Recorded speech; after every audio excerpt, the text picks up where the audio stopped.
The owner made out 4,000. You can see the views of Diamond Head, Aloha Canal, and ocean. Across the street, there's 7-Eleven. This is easier.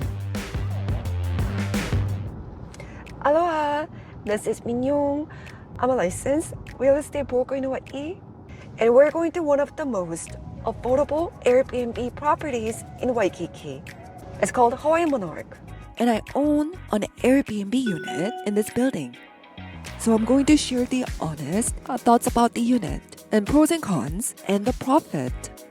This is a short-term vacation rental compared to other legal Airbnb properties. These units in Hawaiian Monarch are very affordable, and it can be operated as a legal short-term vacation rental unit. So it sells very quickly, and you can hire management company to handle your property on Airbnb. And when you come to Hawaii, you can stay at your own place and save on hotel.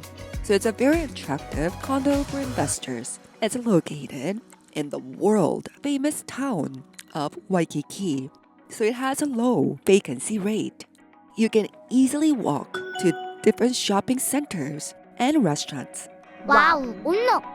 It also 5 minutes drive to the Aloha shopping center. Since it's in Waikiki, Waikiki Beach is right around the corner. I'll show you the surroundings. The Hawaiian Monarch is right over there. There's a food truck park nearby, so there's a lot to eat. It is just across the street from the Hawaiian Monarch. This place is called Food Truck Park, and there's so many things to eat. It is more affordable compared to other restaurants in Waikiki. They also sell tacos. Across the street, there's 7-Eleven, which is very popular convenience store in Hawaii. It's huge. So Hawaii is closer to Japan and Korea than most states. Very easy to find Korean snacks and also Japanese snacks and drinks for responsible drinkers. 고항 마리마스. They're not. You gotta give more credit to Waikiki. Ta-da! It's open. And they have great spam musubis. Their coffees are very good. So these are manapuas. It tastes like sweet meat buns. Wow, uno. There are a lot of shops on the first floor. You can rent a car, electronic scooter, or things like that. You can find them right here on the first floor. So Waikiki Beach is about 5 minutes walk. There is a parking lot, but parking isn't free. So you can hire a property manager to handle your unit, or you can manage it for yourself, because it's one of the best places to do it if you don't mind working hard. Why is this building one of the best Airbnb properties? So let me just show you. In these lockboxes, you can rent it and then you can operate your own Airbnb. Also, storage is too. So I'll show you the storage, yeah? So if you manage it for yourself, you can keep the cleaning supplies here. So size is about this big. So if you want to find out what is available in this building, you can see the link in the description below. It will be very helpful for you to take a look. With just one click, you can see the price, size, photos of the units, or you can just contact me. So this is the waiting area. They have outlets, so it's easy for people to charge things. That is very convenient. There are mailboxes in the back, and there are a lot of keys. And this is what the key looks like. And there's some studios, 1 bedroom and 2 bedrooms available. Security desk. There's also a grocery store that if you need something very quick, it's right here too. So only lower lobby to 24th floor, you can take these 3 elevators. Other higher floor, you can take these other elevators.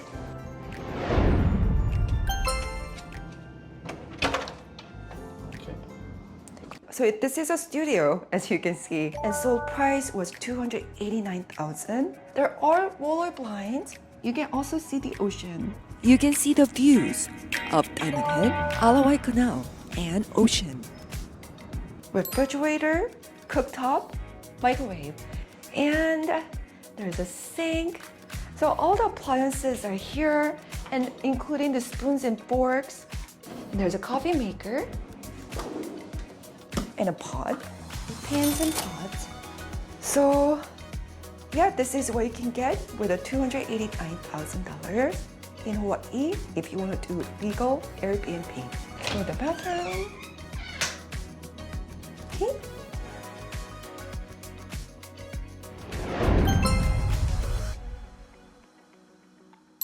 This is the 7th floor. There's an ice maker.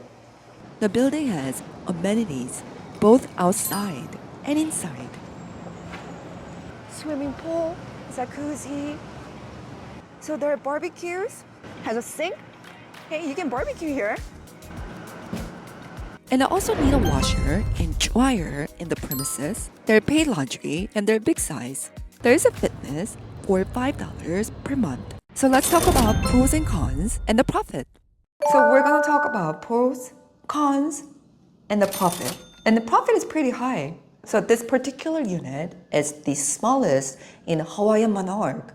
It's approximately 223 square feet. You know, these units have many variations of the profit based on the factors such as the price you buy the unit and size, view, owner's frequency to use the unit. And this unit is nicely remodeled and it's a lower floor facing the east and has a little bit of ocean view. And this is a daily rate of $90 to $130 depending on the season.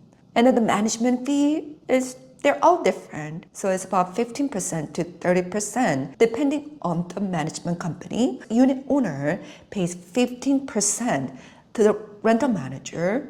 And the pros of having a rental manager is that the owner, they don't have to do anything. The owner just gets the payment every month and spend it and gets the statements.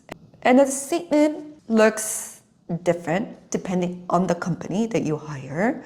But this unit's income statement looks like this. This is a month. So when the owner buys the Airbnb unit or short-term vacation rental, there are 3 additional taxes that you have to pay: GE, TAT, and OTAT. So it's altogether, it's about less than 18%. It's about 17.75%, pretty high. But there are 2 ways to pay.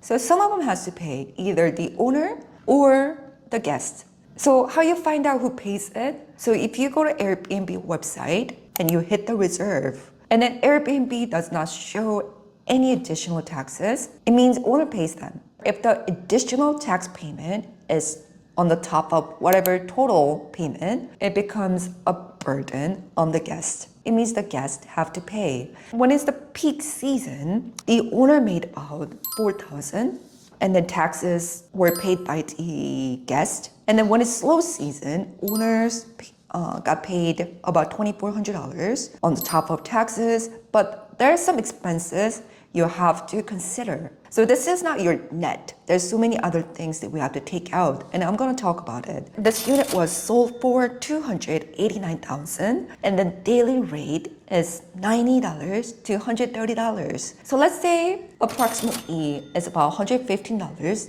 daily, and then it's about 25 days of rental per month. So it's about $2,875.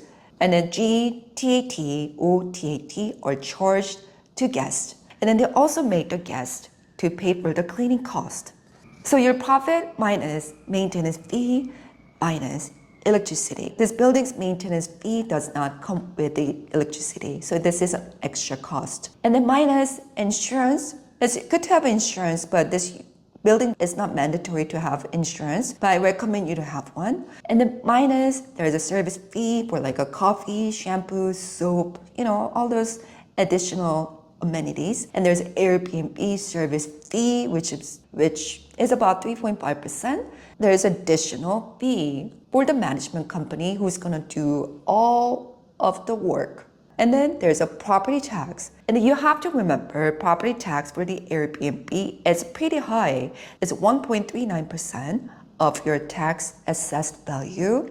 So it's about $300 a month. Your monthly profit is about 1,400, something like that. Multiply by 12 and you divide it with a sold price of $289,000. But there was remodeling cost about 10,000, but it's a cash closing. Return of the investment is about 5.9%. So it's about 6%, yeah. There are many different options. You can have a manager or you can do it for yourself and the profit changes. The profits look like these. So let me recap the pros and cons. The unit has a sprinkler. So it complies with the today's code when it comes to fire prevention. So it'll be a lot easier to get an insurance for your particular unit, for your unit. And number two, it is affordable when it comes to legal Airbnb unit. And there are many lockboxes. So if you want to do your own Airbnb, this is easier. There are storages you can rent. So if you want to bring your cleaner, they can just access to your cleaning supply and just clean for you. Or you can do it for yourself. That if you manage for yourself, you make a lot more money. But cons, the parkings are not free. So they have to pay extra parking fee. But most people, they prefer walking in Waikiki. So it's no problem. And number two, the size is pretty small. If you want to come with a group of people, this might be too small. But they have 1 bedrooms available with a 2-unit combined, and there are 2-bedroom penthouses. This is a short-term vacation rental unit, so it will take money to update. So you have to constantly fix things because when the hotel guests come, they don't really take care of the unit. This is not a long-term rental. There's no deposit structure. So people just use it like a kind of tough. So you will be constantly fix things, have to pay for something. So even though I said this unit's investment rate is about 5.9%, which is 6, I would say this is safe to say 5%. So that's pretty much what I got today. I hope this was helping if you're thinking of Airbnb in Hawaii. So if you have any other questions, feel free to contact me, Yong. I'm here to assist and I've been living in Hawaii for a long time. So that's pretty much what I got. So I'll see you next time. Mahalo.